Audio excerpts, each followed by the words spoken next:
Hey, welcome back to the Disney Plus Everyday Challenge. And today we have Eyes of Wakanda. This is a brand new. I'm covering a week late. I'll get to that in a second. But it's a brand new Marvel Cinematic Universe, Marvel animated series now on Disney Plus, exclusive to Disney Plus. It is 4 episodes long. They're all about 31, 32 minutes long each. It's a week old. I know I'm late in covering this. Normally I do it the day it comes out. It snuck up on me. I just like, oh well, I had already had things rolling, and I was just like, I'll do it a full week later. So great, just a full week later, one Friday late, and we're good. So, sorry. Other than that, it's purple in the background again for the second day in a row because I knew this was coming, that I was going to do it today, but I still picked purple for yesterday's episode.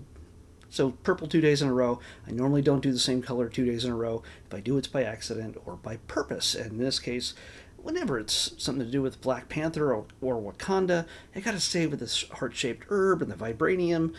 Purple is the color. So, yeah. So, anyway. I know you don't care. It's just me that cares. So what is Eyes of Wakanda? Why does it exist, and what's it all about? I am not going to give you story spoilers. Nothing major, but it's out a week, and if you really, really cared about it, you probably would have watched it by now. It is, but still, I'm going to try to do my best to minimize any kind of story spoilers. I will give you the premise. So if you don't like any level of spoilers at all, you're going to have to probably just not watch this and go watch this. It would only make sense. But if you're looking, hey, should I watch this? Does it matter? Is it connected to anything? Yes, yes, and yes. It is not required watching when it comes to the greater Marvel Cinematic Universe. It is set in ancient times. It starts out in ancient times. The very first one is like 1600 1260 BC. I think it's 1260 BC.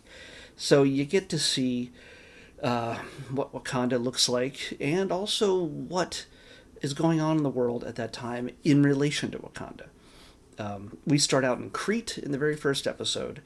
Why in Crete? Well, certain things are going down. And a Wakandan warrior is somehow in the mix of things. Well, how? Why? Well, we figure out that that the purpose of each of these episodes is to feature a different character or characters that are they are war dogs. If you don't know what a war dog is, well, let's just say it is basically not mercenaries, but basically people sent out of Wakanda into the regular world where they're normally not connected to. Normally they're not supposed to be out there. Takes a special type of warrior to head out into the world to complete a mission in service to Wakanda. And usually it's to collect a certain artifact, some vibranium that it might have gotten out into the world somehow for whatever reason, or it's to shut down something that, vibranium or not, although it's usually always related to vibranium, just basically shut down an issue with the world that could become a threat to Wakanda. So we saw a war dog pretty much from the start of the very first Black Panther film. And in case you hadn't watched it, well, you wouldn't be watching me talk about this. Killmonger's father was a war dog. He was sent out in the world, and he kind of just didn't come back. He did his Rumspringa, basically. It's not exactly an Amish thing. There's only very little equation between the two of them. But he headed out in the world, and he didn't come back. So yeah, there's a little bit of backstory there as to what a war dog is. So we get 4 stories. It's an anthology in a sense, where they are slightly connected. Not they're not like episodic of the same single story. They stand alone, but they are connected in a certain way, which I will not reveal. It's kind of important. We get to see eras, like I said, in Crete. We see how Wakandans fit into Greek mythology and the Battle of Troy.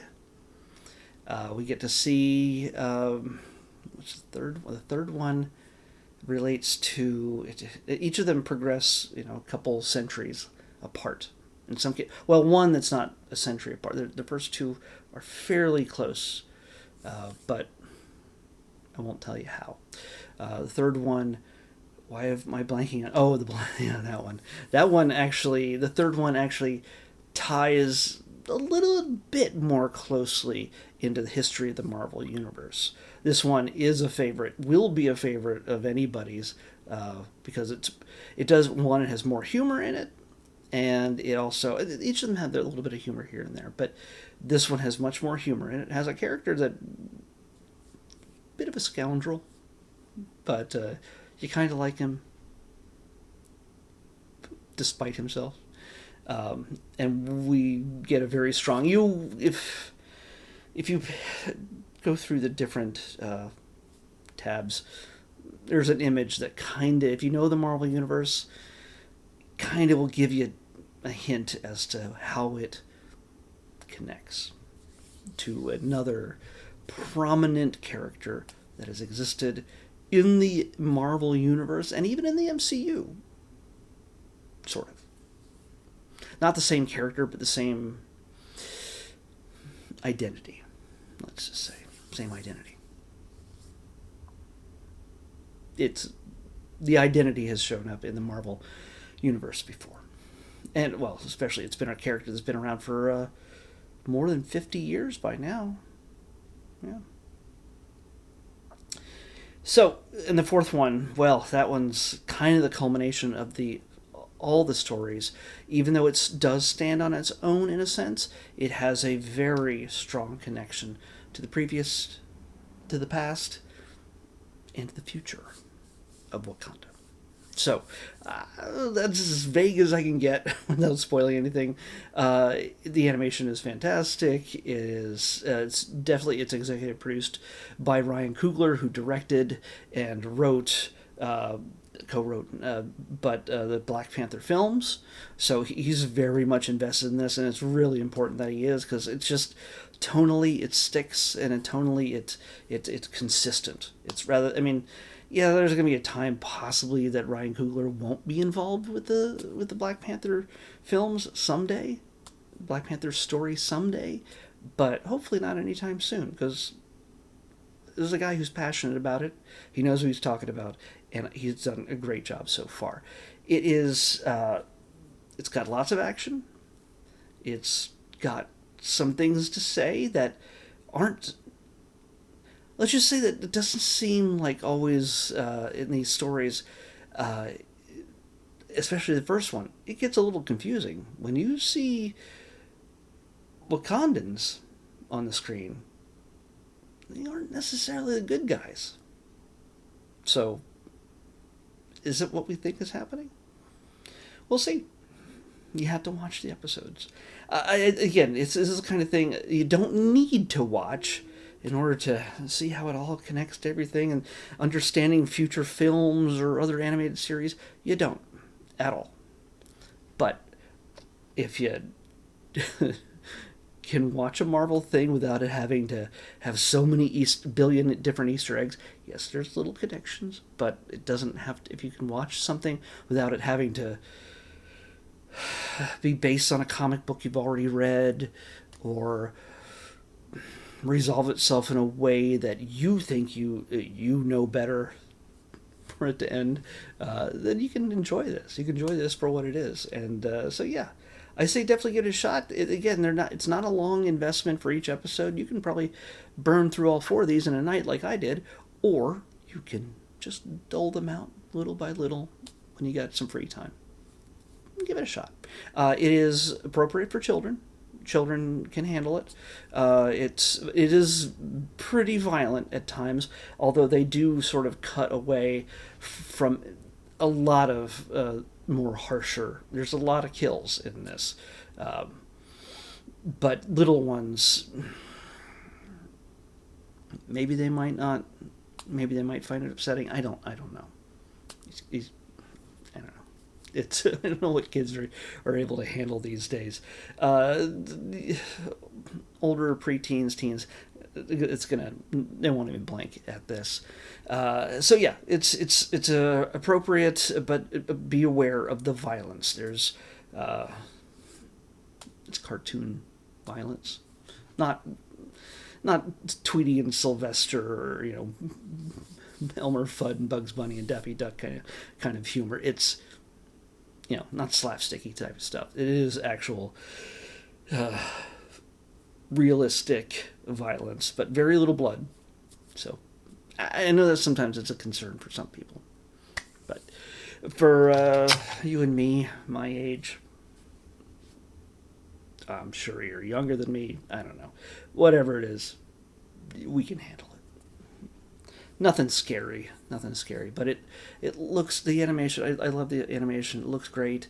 The movement of the characters when they fight, it's obviously stuff that you can't really do incredibly well in live action as compared to animation. Animation just has a certain level of flexibility that we can enjoy a little bit more. Like a Spider-Man across the Spider-Verse is so much more flexible with Spider-Man than any Spider-Man live action film. Even though he does impossible things, still it's more flexible in animation and fun. So yeah, I'd definitely say check it out, because the next thing we're getting is Marvel Zombies in October.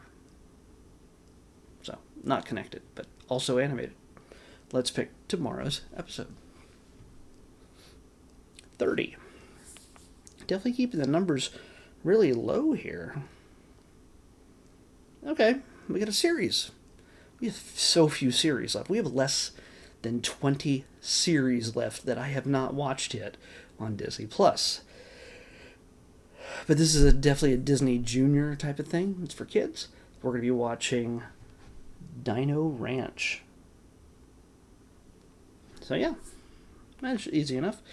I'm sure I can figure it out in one episode, maybe two, if it's a really important two-parter, but I really doubt that's the case. So I'm going to at least watch one episode of Dino Ranch tomorrow on the next Disney Plus Everyday Challenge. I'll see you back here tomorrow with that.